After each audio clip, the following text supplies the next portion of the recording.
folks. Welcome to one more edition of Politics and Red. I'm Egberto Willis, your host. Thank you so kindly for being a part of the show. We have a great show for you today. Look who's in the house. Hey, everybody. Norman Rennalls. Hey, everybody. You know- Listen, Avian Q, I'm +1, but live this time. Listen, Norman decided to come over here, and I said, anybody in the PDR Posse, plus he's, my little brother, he has to be here in the studio with me. But we're going to have a great show for you guys today, and Norman's going to have a whole lot to say. I don't think Norman is too happy with the way the Democratic Party is messing with the Republicans at this point in time, so we are going to get busy, right, Norman? That's right, Egberto. Let's We are go going to for get it. busy. Anyhow, Michael Rudnin, of course, he's going to start us off with his stuff. So, Dutch court rules out giant. You know what, Norman? You read it because I can't see that distance from now that you're here. Dutch court rules oil giant Shell must cut carbon emissions by 45% by 2030 in landmark case. Michael says, I hope this goes well past the Netherlands. Greenpeace, hashtag, and hashtag Friends of the Earth.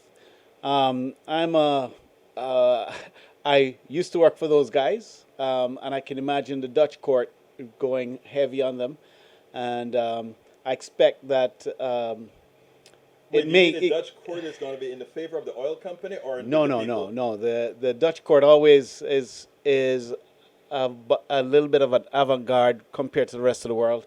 That's where the world court is, and so they've always tried to be very progressive. But I don't know if it's going to go the rest of the world like Now, that. you were in Holland for how long? I think you spent like 5 years over there, right? Yeah, I lived there for 5 Yeah, years. he used to be one of the corporate guys. Now he's a complete and true blue activist.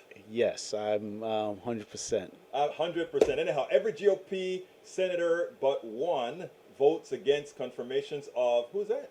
I can't see it. Kristen Clark, first black woman to lead the DOJ Civil Rights Division. Kristen Clark served for the past 5 years as the president of the Lawyers Committee for Civil Rights on the Law, a nonprofit organization that advocates for equal justice, and was working for civil rights legal advocacy for 20 years total. What do Republicans have against equal justice? Interesting. She is the first woman, not just the first black woman, to take that job. I didn't realize that, I know the Republicans did a crazy thing in trying to get her not approved, but I just found it shocking, Yeah, indeed. Next, Marjorie Taylor Greene likened U.S. Congress COVID-19 rules to the Holocaust. This horrible person doesn't belong in Congress. You got my thumbs up on that one. Study shows 91% of people killed or injured by explosives in global cities were civilians. There's no such thing as bombing your way to peace. The collateral damage is always too much. Interesting. It's funny because you go ahead and you watch our news, and people always say, we talk about Israel bombing Palestine, meaning Gaza Strip and the West Bank, and them sending rockets into Israel. And people don't say, what's the genesis? What started this? Okay, people being evicted, so forth. I'm not taking a position here. But what I'm saying is when you see the results of these two actions and you see the destructions in Palestine versus the destruction in Israel, that tells you something based on how the news is actually being covered, doesn't it? Yeah, there's a difference of power right here. The amount of power, the imbalance of power between the Palestinians and Israelis is something we need to really look at, especially looking at this particular percentage. I want to add something to that though, Norman. There's a big hoopla about the 1619 project, and I know this is sort of off topic, but it's interesting because I heard somebody make mention of something that we all have to remember. They said now that people have the power to tell history as it needs to be told, as it was effected, you actually get the real view of what history was back then. What we learned in school was the history of the victor in the best way the victor could have told that story, in as much as or as bad as that story originally was. Yeah, I mean, if you think about this, all history is his story, right? So that's kind of the thing that I always learned as a kid, his His story. story, yeah. So it's always the guy who is ahead of you. But the thing is, it's interesting. I wonder, as we grow and do more things in our lives, what will happen for the next generation? What will history be? Because we keep breaking down these barriers, and I think that will be a good thing for us. No, I think it's great, but I think the barriers need to be broken. Definitely. We have DC attorney sues Amazon for alleged monopolistic price fixing. Then Amazon bullies partners and vendors, says antitrust subcommittee. Amazon also has a history of bad practices stemming from their virtual monopoly on U.S. internet sales. And the last one from Michael Rudnin. Associated Press journalists condemn decision to fire Emily Wilder. The AP still haven't declared specifically why they fired Emily.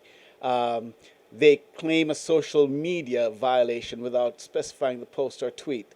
This was a political hit, Michael says, after AP got pressured by the right-wing bubble. Interesting.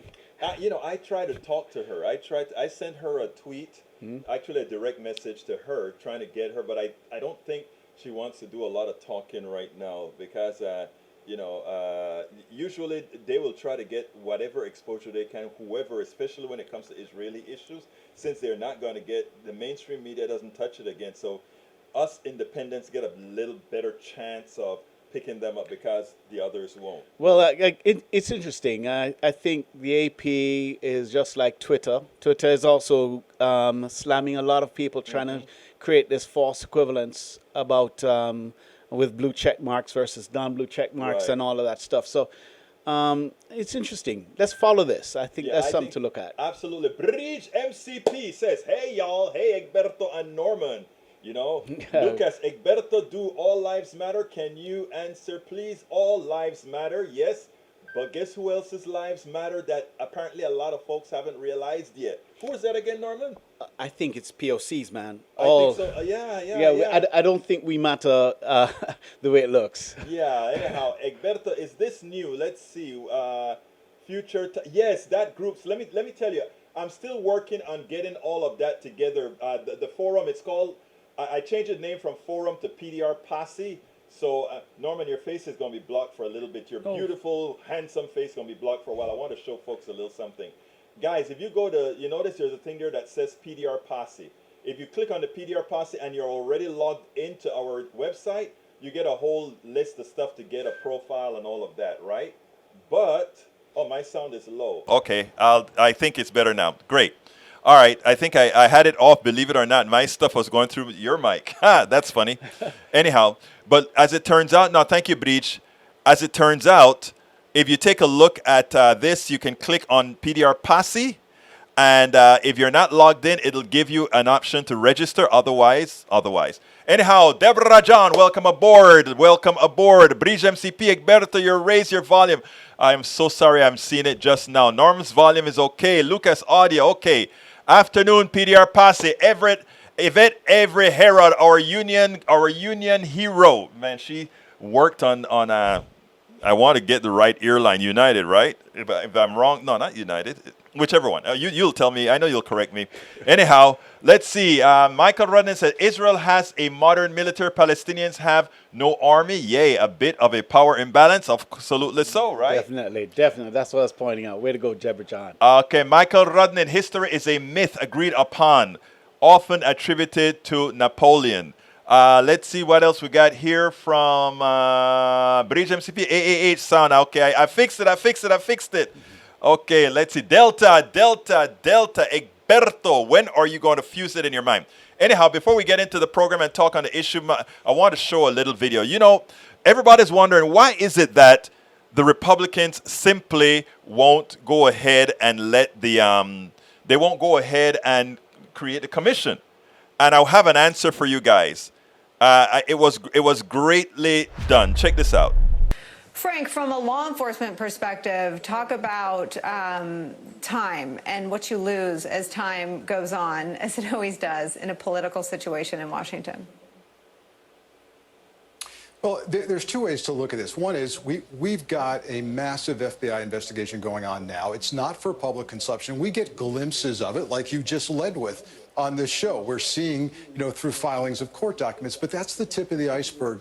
What I'm saying is we need a public aspect to this. If we're ever going to get back together, if we're ever going to get to the truth and some resolution, there needs to be a public investigation that mirrors what the FBI is doing. The congressman has a point in that even though the FBI and prosecutors can issue what's called preservation orders for social media and phone records, that can only be done when you know the people you're looking at and you ask to preserve their records. What you don't know is who else is out there. And as the investigation continues and time goes on, yes, indeed, the congressman's right. There might be phone records and other records that just simply vaporize. That can happen if you haven't identified people to issue preservation orders about.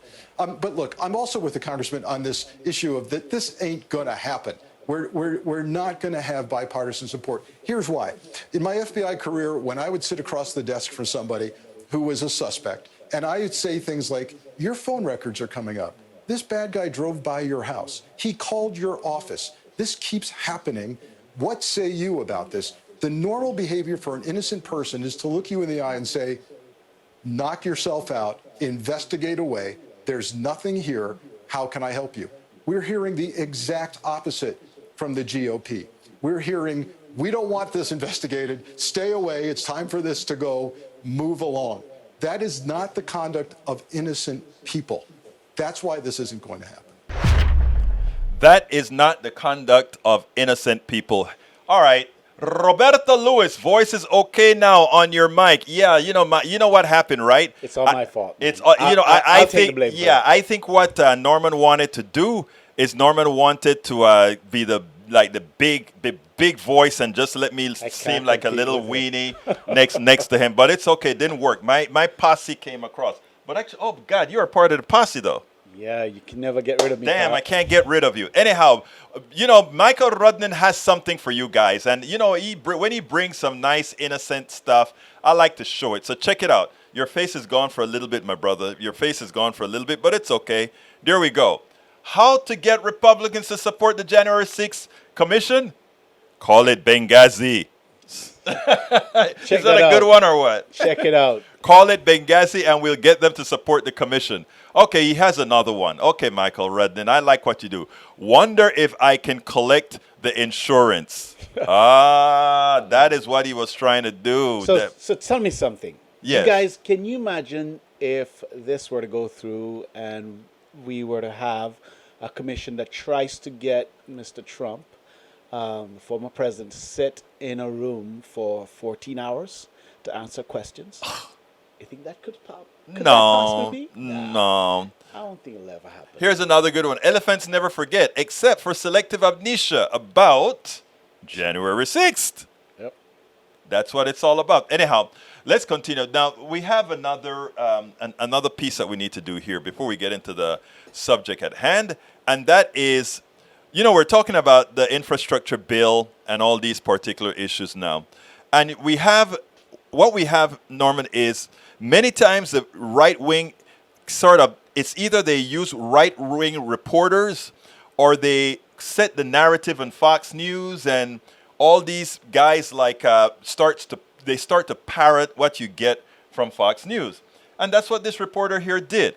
This reporter went ahead and says, well, the Republicans are saying that if we come with the top line of $1 trillion or a little bit more, are you going to be able to say that's the top line that we want and we're going to go for it? And Jen Psaki really answered that in a rather profound manner. And a lot of people would look at it and just say, okay, she answered the question appropriately. But so often in the past, what we had is only a half of the question answered. What I like with what Jen Psaki does is she not only answers the question, but she throws back at the narrative that the other side is trying to put out. Check this out, and then we'll take it on the other side.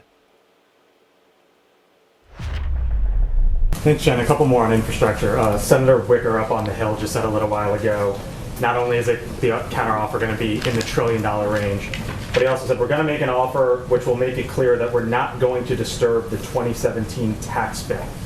if that is indeed the case, is there any way in which the White House would accept a counterproposal in which the 2017 tax bill is not touched? That sounds like a question for Senator Wicker. What are they proposing instead to pay for it? Well, I guess you guys need to see some of the details, but in terms of a top line, if that just flat out isn't touched, does that mean you guys can't come? The proposal is about investing in infrastructure, creating millions of jobs, making sure we're competing with China and preparing our workforce. The president proposed a way to pay for it. We're waiting hear back from Republicans on how they would propose to pay for it. So if they don't want to touch the 2017 tax cuts, $2 trillion tax cuts that did not end up having a windfall back to the American public, I guess that's their choice what they put in their proposal, but they have to propose an alternative. So I guess I hope you ask Senator Wicker that question. There is so much Parroting the question. in what she said there. Numero uno. She takes the question and she said they're bringing it out. Did they tell you how they're going to pay for it? No, but maybe you have to see the internal. Maybe you should ask them how to pay for it. And then she comes out and she says, and this is important. A lot of people don't understand how important this is because the Republicans constantly say they are for the people and the policies that they pass are for the people. But here's a kicker. She said, what about that $2 trillion tax cut? You said it was going to pay for itself. You said that it was going to go to the people. We now have the evidence that it didn't pay for itself. Instead, it increased the budget deficit. We also know for a fact that it didn't trickle down to the average person. We also know for a fact that it was used to do a whole lot of stock buybacks and all these other issues. Okay, it didn't work. So what we are proposing is to take back some of that tax cut. You are saying you have a top line. What is your top line and how do you pay for it without people who make less than $400,000 each paying for it? I mean, these are simple questions. And then he said, now maybe you should go back and ask them that question. So what she did is she not only answered the question, she also did the necessary point that your policies have already been effected and they have proven not to have worked. Right. So she's parroting the question back to a person who's asking a question Right. that should have done the homework. Right. But at the same time, it's no fair for us having history. Yes. Because all of a sudden we remember what happened with the tax cut, right? Right. I mean, I think it is all great to always have a nice new little red herring for us to follow, not necessarily looking back and saying what happened. Right.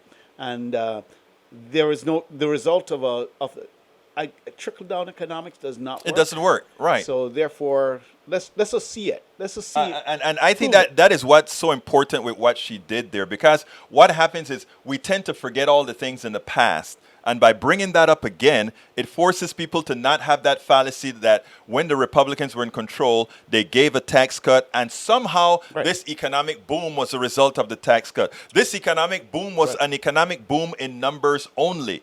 In other words, if you make $10,000 and I make if you make $9,000 and I make $1,000, our average salary is $5,000, man. Hey, you're rich, man. But the truth of the matter is I'm still poor because I made 1,000 and he made 9,000. And we have to understand the numbers and how these things affected the economy. And the truth of the matter is the way they affected the economy was not for most people. 70% of Americans, hear me again, the numbers say 60%, but if you really do a little bit more micromanaging, 70% of Americans, if they have a $400 expense at the end of the month, it puts them in dire straits.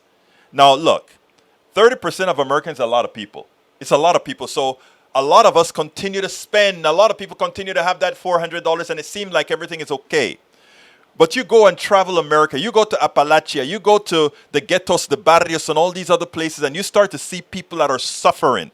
And we don't see them on TV. Because the TV The TV only cares about a narrative that makes a few look like they're always wanting, hey, you have a little bit of melanin, it's okay to show you in pain. But it's not okay to show our brothers and sisters in Appalachia because you know what? The majority of Americans are going to look back and say, oh my God, that could be me.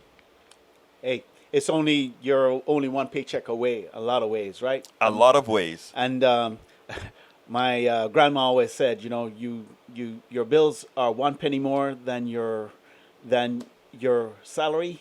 You're are broke. in debt. And You're broke. You're So, broke. Yep. Okay, Eric says P. Prude. What is a prude? Who's a prude now? I don't know who's the prude you're talking about. He P. said, Rude. P. Rude. All right. Michael says, Eric Hayes policy. I want the Green New Deal. I do too. Biden wants to do the individual components piecemeal. We'll see how it goes. Here's the deal. Biden has no choice. I don't want to defend Biden. I am not a Biden guy. But I think Biden is being a lot more progressive than I expected him to be. So I have already apologized to many of my Biden supporters who said he's gonna be able to get the things done. The reality is, I wonder if we had gotten, let's say, Elizabeth Warren or even Bernie Sanders, I wonder if they would have made such a caricature around them that we would have gotten so much less done. And because we have this middle guy to start with, just maybe. And let me give an example. Let's say you call yourself a moderate, but all the policies that you're passing, even if it's piecemeal, as Brother Rudnan says, is it's getting us there. Right. I would tend to believe that when people start to see these, I am not an incrementalist. You know that. I'm not an incrementalist. But we don't have a choice having Manchin and cinema in the Senate. So as we do these things, what do you think we can actually accomplish? Not much. Not much. Anyhow, let's see. Lee Grant says, "Hi all. Hope you are well." Thanks. We're doing great. We are doing well, Lee Grant. Lee Grant is one of our good conservatives, also a supporter. Lee. I consider him a part of the PDR Posse as well. Hey, Lee. Nice that you're on with me here, man. Good to see you. And by the way, anybody in Houston, every so often I want to have you in the studio. Anybody in Houston, or you know what? If you're traveling around, one of the Posse people come on here in the studio with me and hang sometime because this is your show. But I tell you even better, I am going to eventually reconnect my live stuff and every so often bring those of you that are in other states directly into the system. I have the ability to do it right now. I just want to make a seamless connection so that you just go boom and we're ready to fly. Hey, that'd be great, man. Yeah. It'd be good to see Bridge MCP in my space. Well, we had Bridge MCP on our one of our passes. We had a big Zoom, and Bridge MCP was there, and Bridge did a lot of talking. By the way, did you know that she is the head of the PDR Posse? She is the head of the PDR Posse. Man, she is cool. I'm making sure I get everything set up perfectly so that she can go off in there and create groups and do all that kind of stuff and keep people in line, assuming that she accepts to continue doing that kind of stuff. Love her. All right. Eric, who's condescending? Explain. Michael Rudnan says Republicans don't have a counter proposal. Republicans have obstructionism, and that's what I think you're going to talk a little bit about that. Deborah John says should have his own podcast. Very peculiar. Michael Rudnan should have his own podcast. I agree with that because he's a wealth of information. Definitely, Michael. Absolutely. $4 trillion need on infrastructure. Actually, it's more if you listen to what Alexandria Ocasio-Cortez has to say, and I listen to her because she does her research. We're probably about $10 trillion behind because we've been giving away $1 trillion a year to these rich fat cats. Yeah, $1 trillion a year, brother. All right, Everett says she shuts them down once again. They never have a plan ready. I blog her almost daily. I think the people at Daily Cost gets mad. In fact, if I look at Daily Cost, I bet she's the one that's that zoom in. Let me do that right now as I have my thing here. I bet she is kicking butt on my channel right now on this. If I take a look at this, guys, guess what? Look at that chart, Norman. You see that chart at the end? Right now, Saki is beating up on our YouTube channel. Look at that. 1,312 hits in the last 30 minutes. Yep. Yeah, okay. Anyhow, folks, let me tell you. So that's the case. Let's go to para ver. Bridge MCP says they have no plan, no plan. Stephen Morant says it's always the narrative. What does Bridge say? Bridge, not making a decision is a decision. Hence, not having a plan is a plan. I like that. You know, I like that. I always heard about not making a decision is a decision, but not having a plan Is a plan. Exactly. Right. Where is Norman from? Norman, I think you need to introduce yourself to Sister Bridge MCP. Well, I'm an immigrant, just like Egberto. I came here back in 1981 from Jamaica, West Indies. So, been all over the country as well as in Europe, Africa, and Asia, living.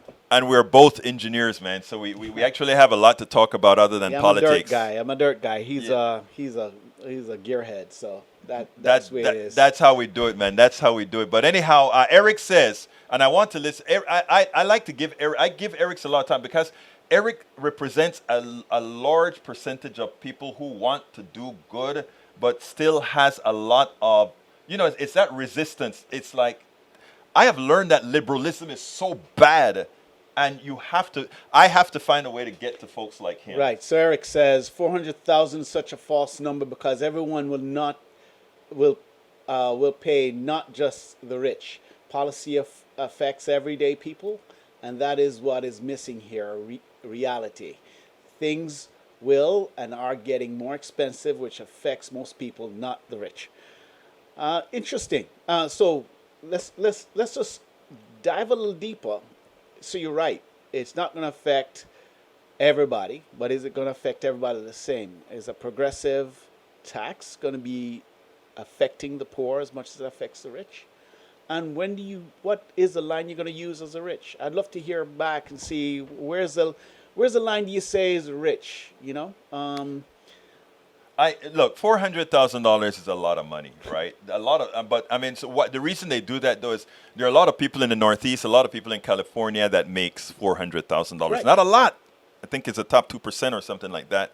But here's the funny thing about it: what Eric is talking about is true, but the problem with the way that the right spins that is as if these things aren't done, we won't get the inflation. And I want to do a little bit of economics 101 here. And this is important, Eric, and everybody that's listening to economics here, and it goes as follows.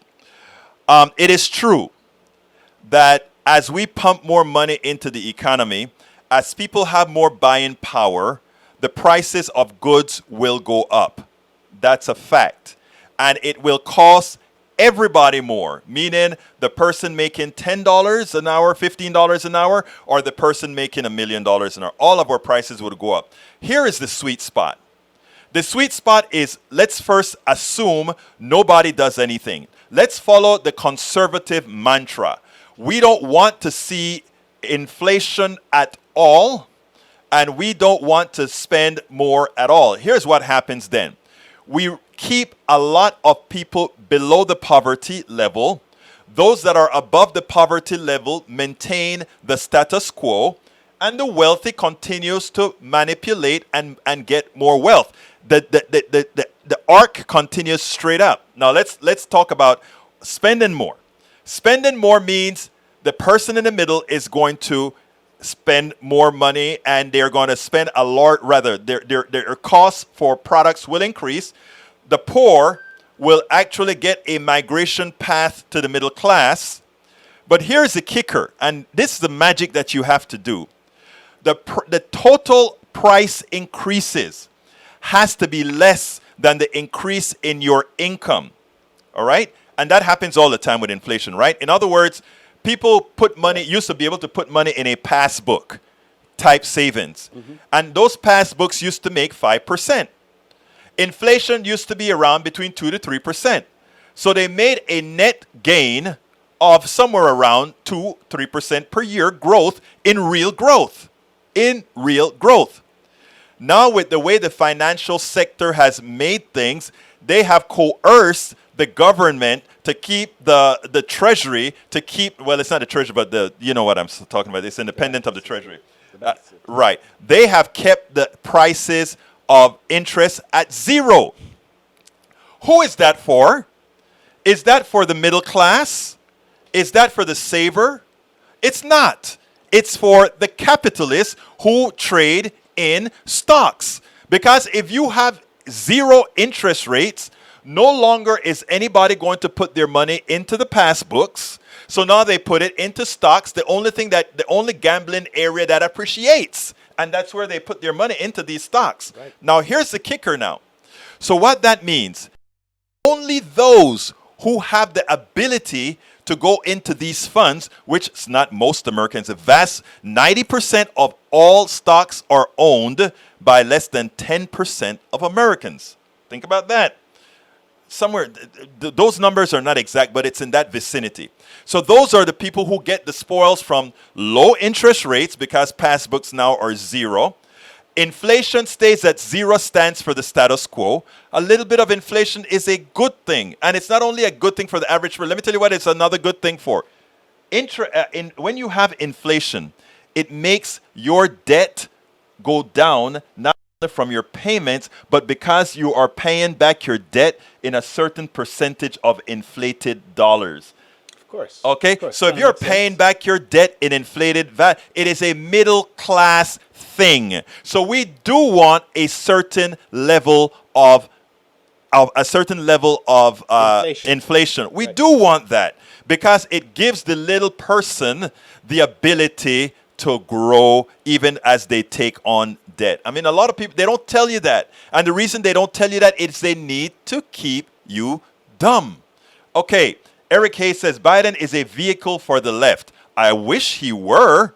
And because if Biden is a vehicle for the left, Mr. Hayes, that means he's serving your purpose. And you are going to do well. Remember, I know you. You are going to do very well under his plan. Yeah, it's interesting. He's going to do better for those people who are middle class and lower class than those who are rich. He's going to do better for Trump's voters in Appalachia. So think about it. All those right-wing white supremacists are going to do much better with the policies that Brother Biden is given. And they are so misinformed by their media that they don't realize it. If you want the numbers, I should do an article that just have all the numbers in it, you know? Yep. That's what I should do. Just put it all out there. Okay, Stephen Morant says, Biden is trying to appease the people that is causing the influence of the progressive plank. Interesting. I don't think that Biden is I think Biden is a bit of a control freak, actually. Yes, he is. Actually, he's a very... And I don't think he's being manipulated by anybody. He just knows that. Look, let me tell you something. We can get to a point in America where, you know, right now, the white supremacist movement has a cause, right?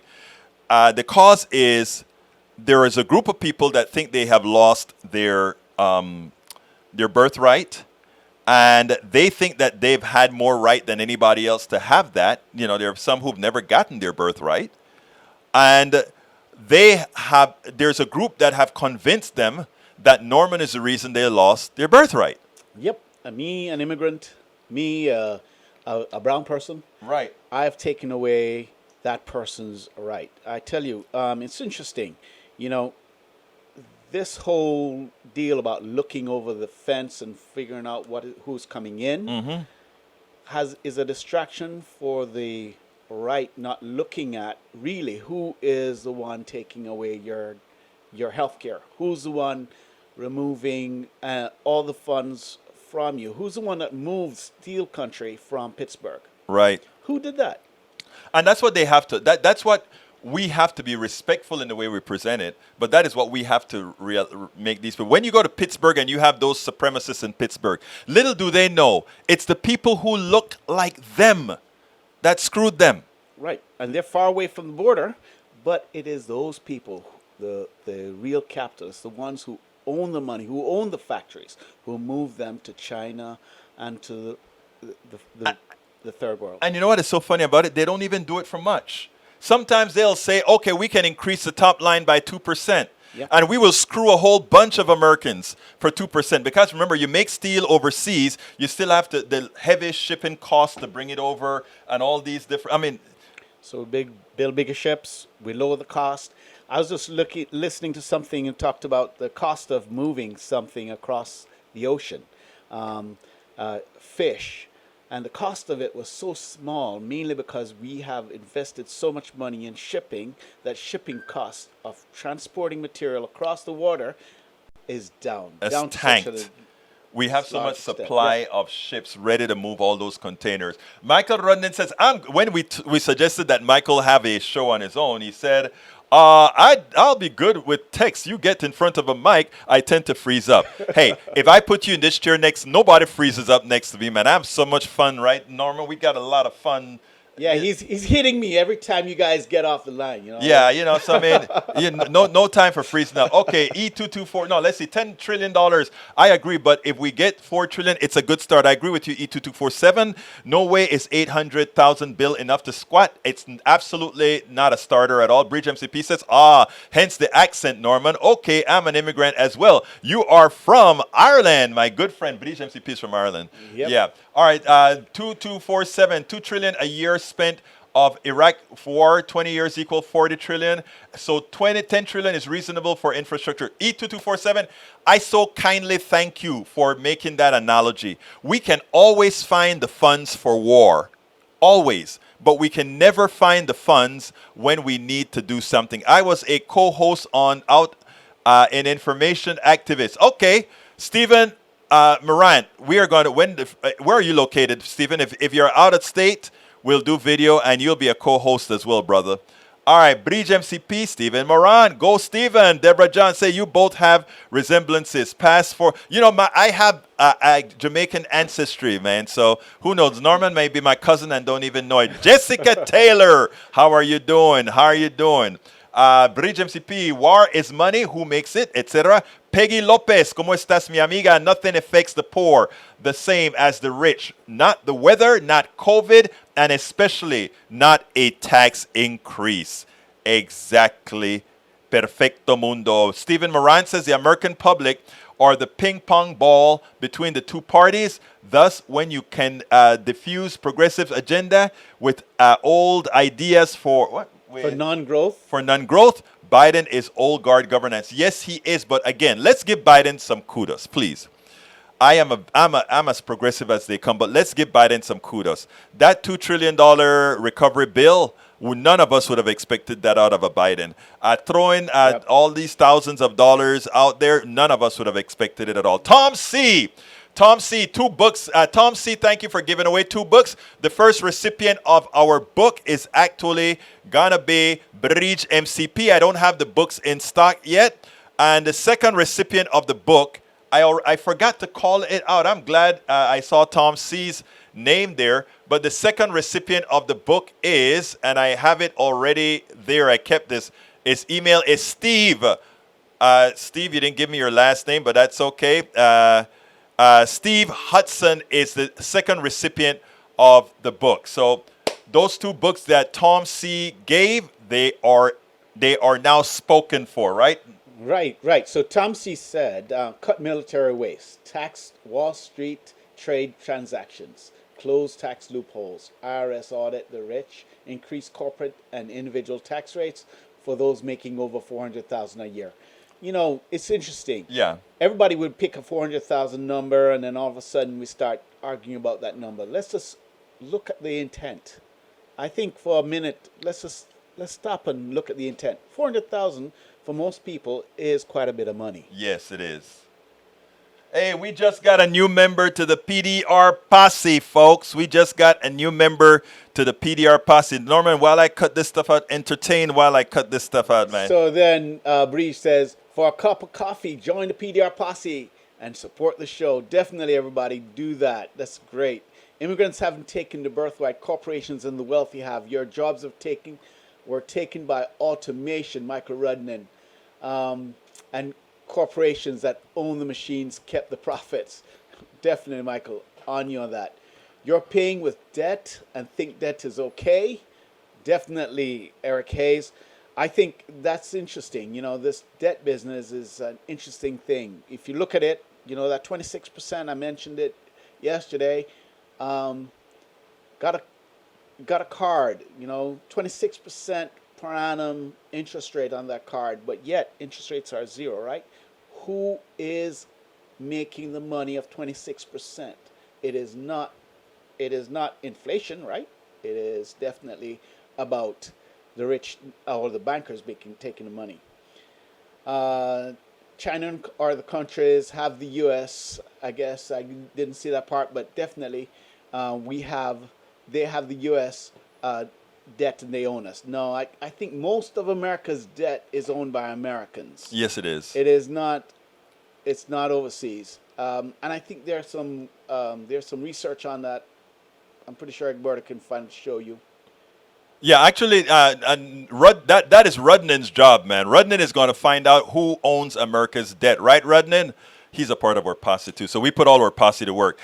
There you go. We have Courtney, the SLP. Courtney, thank you so kindly for being the latest member of the PDR Posse. We so need all of your membership. And, you know, Bridge went ahead and said something ahead of time. She knows that I always forget to do the pitch. So here comes the pitch, folks. Please, if you are on YouTube right now, please go ahead and click that join button just like Courtney just did. Click that join button, become a part of the PDR Posse. If for some reason you don't see that join button, or if you are on another network, please remember to go to politicsdoneright.com/YouTube, politicsdoneright.com/YouTube. And by the way, guess what we have? We have a cup that Breach MCP designed, and we are asking everybody, whether you're a part of the posse or not, go get the cup. And here are some of the good folks who've gotten that cup. I'm covering your face again, but there we got the cup, and we have all these good folks that have gotten our cups, including Roberto, who got them all. You got a couple of the cups yourself. Yes. But look, there are many other ways to support Politics Done Right. You can support us via Patreon. I need about 1,000 patrons and about 130 something. So here we go. There is the Patreon link, politicsdoneright.com/Patreon, politicsdoneright.com/Patreon. Alternatively, you can support us via PayPal. That is politicsdoneright.com/PayPal, politicsdoneright.com/PayPal. You can shop at our store to get our t-shirts. I'm going to have to change this one out to the black one. I just got a new black one in with the blue, new black one, because it started to fade out. You know, using it every day and washing and using and washing kind of fades things out. So I just went ahead and got another one. But you can go to our store, either the store at politicsdoneright.com/store, or right there on YouTube, you can go to our rack, you see, and get it from our rack on YouTube. Yep. And of course, all our books, and your face going to be covered one more time, brother. But these are our books. It's worth it. How to talk to your right-wing relatives, friends, and neighbors. All our books can be gotten at politicsdoneright.com/books. politicsdoneright.com/books. We're going to start from reverse and go back up with the commentary now, because I like to hear when people bring up Venezuela, right? So let me talk about Venezuela. Here's what Michael Hayes just said. Michael Hayes just said, how does the U.S. keep from becoming a Venezuela? That is so easy. That is such a poor comparison. Good to see you, Norman, on Politics Done Right Live. There you go. Courtney says, I learned so much from all of you. Thank you for the love. Thank you very much, Courtney. But let me. I want to talk seriously to Eric. Eric, it's a trope. The right wing shows you Venezuela and then tries to tell you that is who we become if we decided to treat American citizens like human beings. I want to spend some time on Venezuela. It kind of goes into some of the things that we talk about, all right? Definitely. But this is important. This is very important. Venezuela is sitting down on an ocean of oil. Not very good oil, a lot of sulfur in it, but Venezuela is sitting down on an ocean of oil. Venezuela has enough wealth in oil and gold to be a rich country. For every citizen in Venezuela, just like every Alaska citizen gets by the way, Alaska is a Republican state. Every Alaska citizen gets a piece of the oil that comes out of Alaska every year. You don't hear Republicans calling it socialism. It is socialism, what they're doing in Alaska.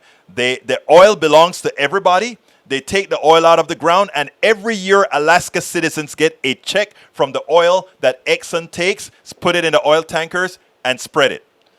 In Venezuela, we have a whole ton of oil. But we also have a whole ton of poverty. Why is that? Is that done by Maduro? Is that done by Hugo Chavez? No. Let me first tell you, it didn't start with Maduro or Hugo Chavez. Is Maduro a corrupt politician? Yes. Is Hugo Chavez a corrupt politician? Yes. Is Manuel Andrés Pérez a corrupt politician? Yes. Whose name did I just call? I called the guy that was a capitalist, and I called the guy that was a Bolivian socialist. They are both, or all three of those guys are corrupt. But which one was doing more for its citizens? Before we got scared of the Bolivian revolution, look up Bolivian revolution. That was what Chavez was starting to do. The price of oil was high. Chavez was lending money to Brazil, the biggest capitalist country in South America. Right. He was lending money to Argentina, one of the biggest capitalist countries in North South America, and Chile. Chile is a capitalist wet dream. That's what Chile is today. Chile makes America as a capitalist country look like a joke because they're more capitalist than we are. In Chile, because they're following the Chicago boys' theories in economics. Of course, there's a revolution going on there in Chile now, and the progressives just won. Look it up. But anyhow, poverty tanked in the beginning of the Chavez administration. Right. High oil prices and all of that, and that money was reinvested into the people. Mm-hmm. But the capitalists could not have that. So the factories created false scarcities. Remember that. False scarcities is where factories says, we are going to cripple your economy because we are private entities, and your bread and your flour and all these things that we make, you depend on us. We can cripple your Bolivian revolution by creating shortages. And as we created shortages, the economy tanked. And then the price of oil fell. So we couldn't also import to mitigate what the capitalists in Venezuela were doing. So therefore, the economy cratered. That is a classic thing that we've done in Guatemala. It's what we've done in all countries that have attempted to create policies that says the commons. And what is the commons? I got into, I wrote a note to Tom Hartman because he wrote an article talking about the commons. Mm-hmm. And I told him, hey, I changed the title of your article because I didn't use the commons. A lot of people don't understand what the commons mean. Right. The commons are everything in society that belongs to all of us. The grass in the field, the forests, the oil in the ground, all of that should belong to all of us. Nobody should be sitting down on property where you would say, by the luck of the draw, I'm on top of this property and now I'm an oil owner. You didn't put that there.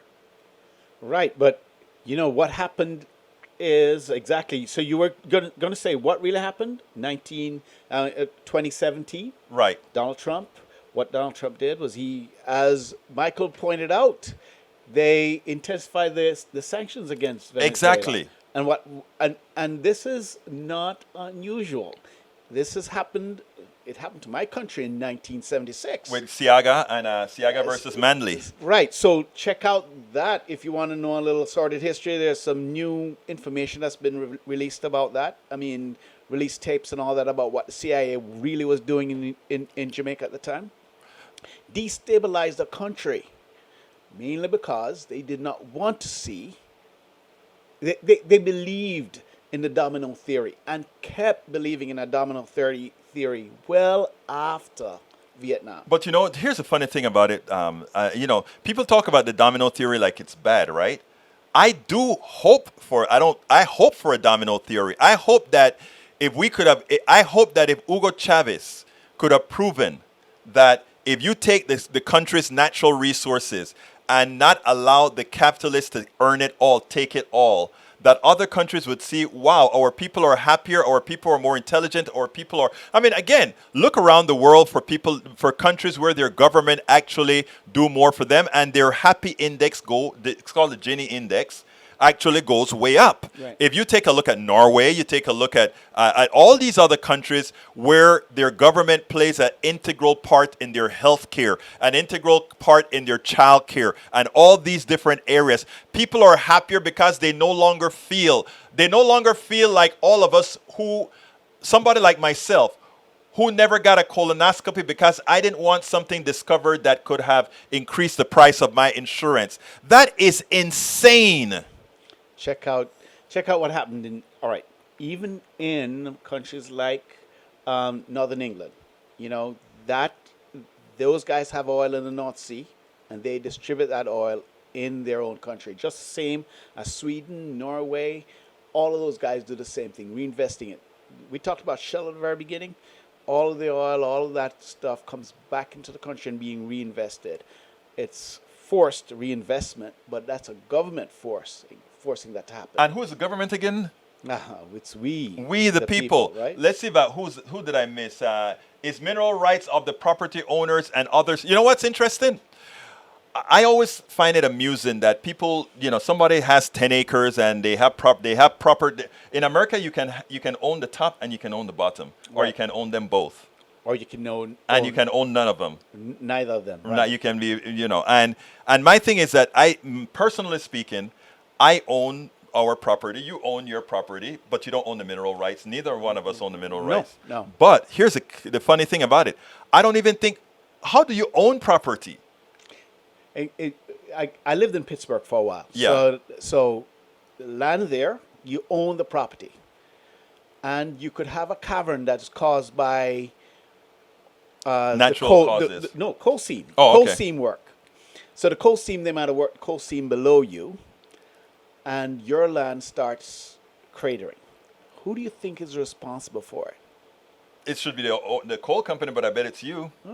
It comes back to we the people. People get to pay to remediate that for your land. And in the meantime, you're out of there. So it's interesting for us to talk about oil rights and different mineral rights across the country because it's different places. You know, Norman, we were going to talk about this article. This is how you lose the majority. I'm going to dedicate 3 minutes for you to tell us about that, and then I'm going to go back to answering the question. So tell us about what do we need to do to make sure that we don't go down that Obama path of losing everything in 2022 because we were too timid to really go out there and take what's ours? Definitely. So Egberto said it already. So basically, you can't be timid in this. You got to look at history, the history that we've had in the past here, as well as what Republicans have been saying. Their job is to block the legislation, block everything in Congress, so that 2022, 2024 can turn into a win for them. It is completely not serving the people. It's definitely serving themselves. It's about power. It's about them owning the power. So therefore, Democrats, if you want to really serve the people that you were in there to serve, you've got to just pass the bill. Do the work. Do not wait for bipartisanship in the transportation bill. Do not wait for it in infrastructure. Do not wait for it anywhere. It's not going to come. You know what is most interesting about that? Because this is what's so important.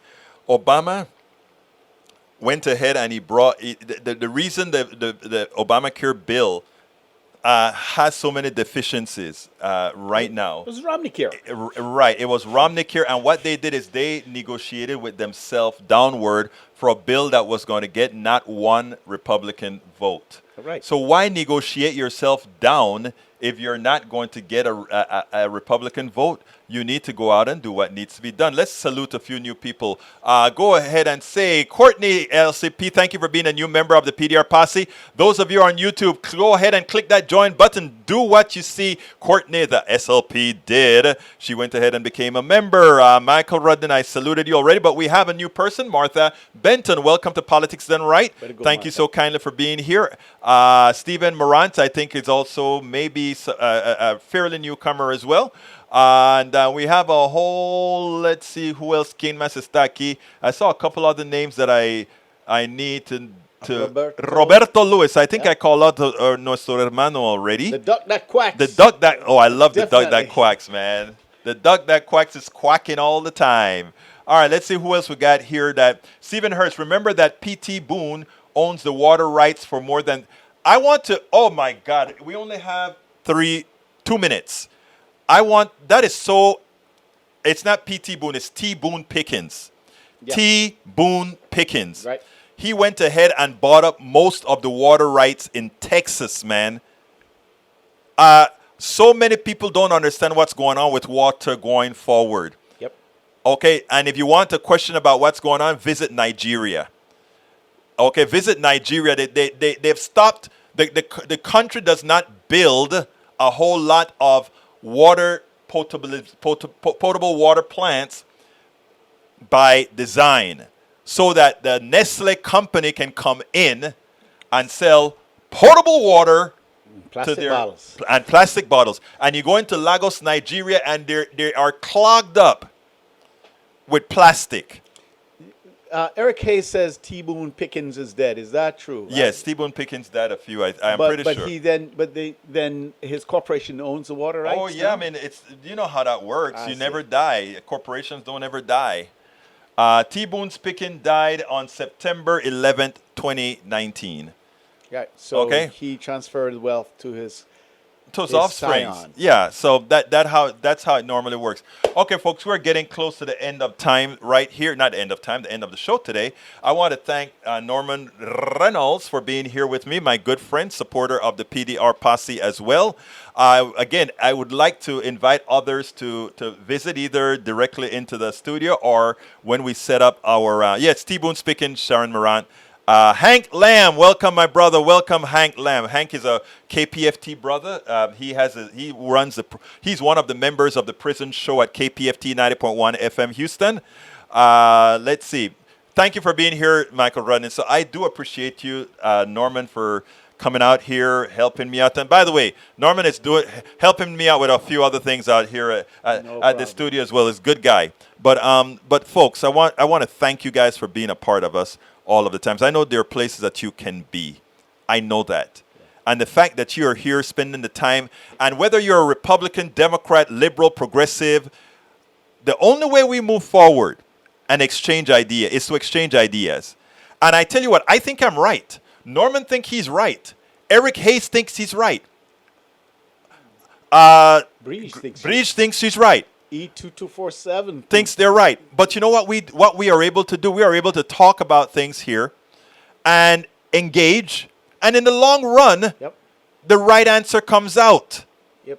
Okay? In the long run, the right answer comes out. Now, you can't argue with math, though. I want to make that clear. Hey, there is always 1 + 1 = 2. Right. So therefore, let's go for it. Hey, but anyhow, guys, thank you so kindly for having been a part of Politics Peace Done out, Right. guys. You know how we end this baby. This is Politics Done Right. He is Out! No. We can't do it like gone. No, we can't do I'm it. outta here. No. We got to do it right. I have to say, this is Politics Done Right. This is Politics and Right. no. This is Norman Rennalls. This is Norman Rennalls. Man. This is Norman Rennalls. This is Egberto Willis, and I am Out! There you go. We spend a lot of time deconstructing the news, trying to parse it into a form that everybody can understand. We try to find those little nitpicks where it flies above the fray, etc. If you really like these videos that we do, I want to ask a big favor. Please go ahead, number 1, subscribe to our channel, and number 2, please join if you can. Thank you so kindly for watching. Keep watching. Please remember to share. We must populate the entire internet with our progressive message, a message that we know is what most Americans say that they want. So help us, please join.